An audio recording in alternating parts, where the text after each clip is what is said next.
Maharashtra transporter action committee के तहत आज महाराष्ट्र की तमाम एसोसिएशन, जिसमें बसेस, ट्रक, ऑटो, ट्रॉली, तमाम ऐसी एसोसिएशन है जो आज यहाँ संगठित हुई है और ई चालान को लेके सरकार की जो मनमानी चल रही है उसी के खिलाफ 5 मार्च 2026 को पूरी एसोसिएशन पूरे महाराष्ट्र में अपनी तमाम गाड़ियों को रोड पे खड़ा करेंगी और उसके बाद जो भी होगा तो आपको सरकार को भुगतना पड़ेगा।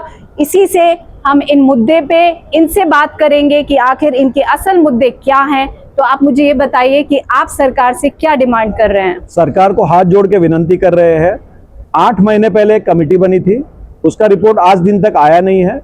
हमारी मांग सिर्फ यही है, ई चालान और ई चालान। इंफ्रास्ट्रक्चर देते नहीं है, ई चालान लगाते रहते हैं। आज 4,500 करोड़ रुपए के ई चालान हम पर लगे हुए हैं। ये हमारी इंडस्ट्री नहीं भर सकती है।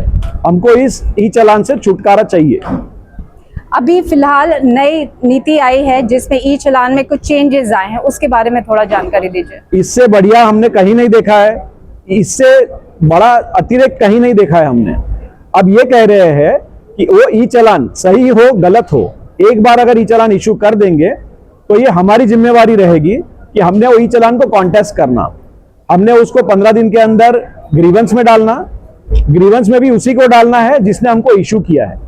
15 दिन में अगर वो हमको उसका इलाज नहीं देंगे तो 15 दिन से लेके 45 दिन तक हमको 50% एडवांस ई चालान का अमाउंट भर के हमको कोर्ट में जाना है। अगर हम कोर्ट में नहीं गए 45 दिन तक तो 46th डे मुझे वो पूरा पैसा भरना है और मेरी जो भी कोई गाड़ी है वो आउट ऑफ ट्रांजैक्शन, मतलब ब्लैकलिस्ट कर दी जाएगी। मैं वो व्हीकल यूज नहीं कर सकूंगा।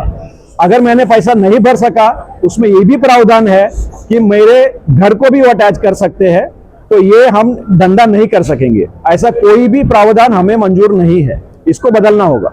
और अगर सरकार फिर भी आपकी नहीं सुनती है तो आपके आगे के एक्शन क्या है? हम बहुत क्लियर है, ये जो प्रॉब्लम है वो सिर्फ हमारा नहीं है, वो आम जनता का भी प्रॉब्लम है। हम सिर्फ इसका प्रतिनिधित्व करेंगे। हम इसका आगेवानी लेके सबको कह रहे हैं हमारे साथ ज्वाइन हो जाइए।